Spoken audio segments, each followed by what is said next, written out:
Hi! Thank you very much for joining me. It's Hannah from Dream Bakes, and I watched the Great Festive Bake Off. I watched both of them actually, but I think the first one was that on Christmas Day or Christmas Eve?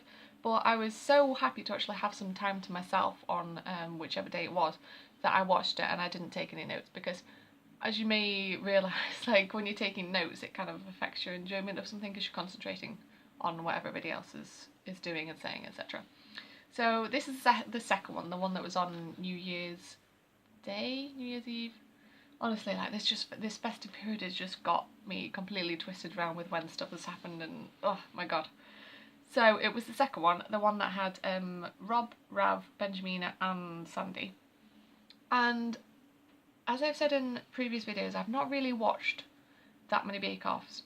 So I hadn't seen these people before. My mum was watching with me. She said she really likes Benjamina, so she was kind of rooting for her. But I had no sort of, I didn't really know what they were going to be like, their personalities, their bakes, etc. So I was going into this completely blind. And yeah, it was an interesting one. They chose some very odd bakes, like they weren't particularly connected. And we were trying to think earlier actually what happened on the first one and what they baked on the first one, and the only thing we can think of is those lattice mince pies. Like if you can remember what else they did on that, then please do write it in the comments because it's driving me mental. And I know that I could look it up, but I kind of want to remember it as well, so yeah. The first one that they did on this festive bake-off was essentially a baked Alaska inside a tart. They called it like a snowy bomb or something, which yeah, it was a baked Alaska inside a tart, which I've never seen. And it's a little bit less forgiving than the sponge, because if the ice cream does start to melt, like the sponge can like absorb some of it straight away, whereas pastry, it can't really do that much. So they made their own ice cream, which was cool. Rob did like a spiced apple one. I thought that sounded really lovely. Benjamina, she did a mint and mocha one. Rav did ginger and chocolate, and Sandy's looked the best. She did a mint chocolate chip. The layers were really clearly defined, and the others had a few little things going on, like the flavours clashed in Benjamina's. Rob's meringue was raw.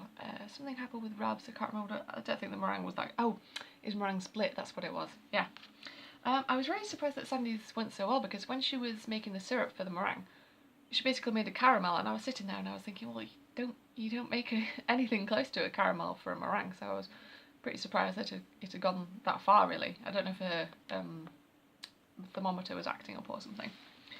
The next one, I'm going to butcher this pronunciation. It's a Danish/Norwegian cake, well, centerpiece I suppose, called Danish Akaka.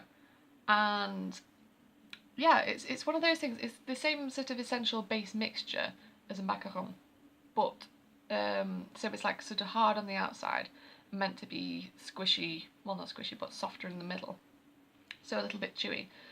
And I looked it up, and it's one of those things like a croc en bouche that is used for basically any celebration. So your weddings, your confirmations, christenings, etc.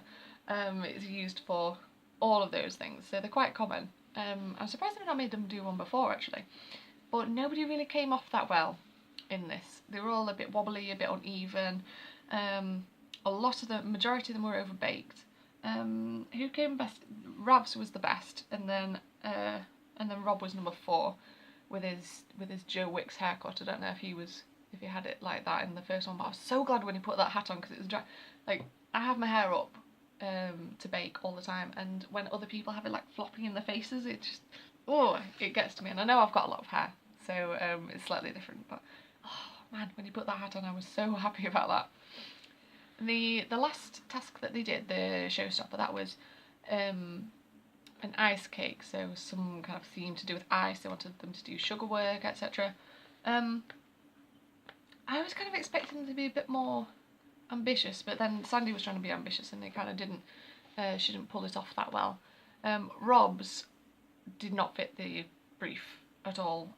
It just looked like a normal kind of tier cake, and even then it was a bit lopsided. I think his flavours were quite good from what I remember though. Sandy did like a Swiss roll kind of encasing a mousse, which I would have been interested to see more about that, because if it's a mousse, how did it manage to support the other tiers? I don't know. Yeah, they didn't focus on that, but I would have thought that was interesting. Benjamina's sugar work was good, and I thought she was going to win it actually based on that, because I thought her cake was the best, like visually. But then they said that her, what did they say? They said something wasn't that good about hers. I know it was Sandy's. Yeah, I thought Sandy did all right, but they seemed to disagree with me for some reason. Winner was Rav, and yeah, I don't know if I agree with that personally. I think Sandy did pretty well. And yeah, it was like a fun little show. One thing that did kind of annoy me is the last episode, the one that was either on Christmas, Christmas Day, Christmas Eve. They had like a little party at the end, and they were all singing like, "I wish this could be Christmas every day." There was family around and stuff. But this one, it was very low key. There was a guy on a piano, and I know some people are going to gut me for this, but was he from East 17? I don't know, because like my mum said that to me, but he didn't seem to be that good a singer if he was in East 17. I'm not sure, which is a reason why I'm kind of wearing this hat, because it's I don't really own many festive items of clothing, and yeah, it kind of fits in with the Stain of the Day vibe. Yeah, joining in with that. So yeah, it was not my favourite Bake Off. It was quite interesting to see sort of the Danish. No, I don't mean Danish. I mean Dutch. Danish Akaka, and this is the interpretation of ice cake. Oh my god, I see the future. Oh, that was a bad pun. That was bad even for me. Got me.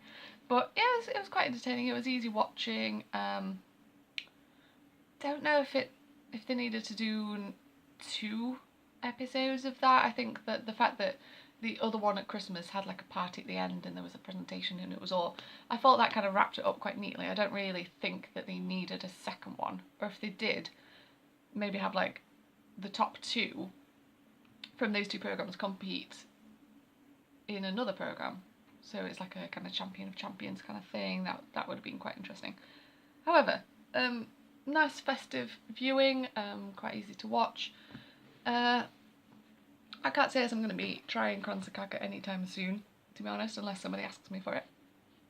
Yeah, let me know what you thought. Who's your favourite Bake Off star? Like, who did you think performed the best? Did you agree with Ralph being the winner? So, thank you very much for watching.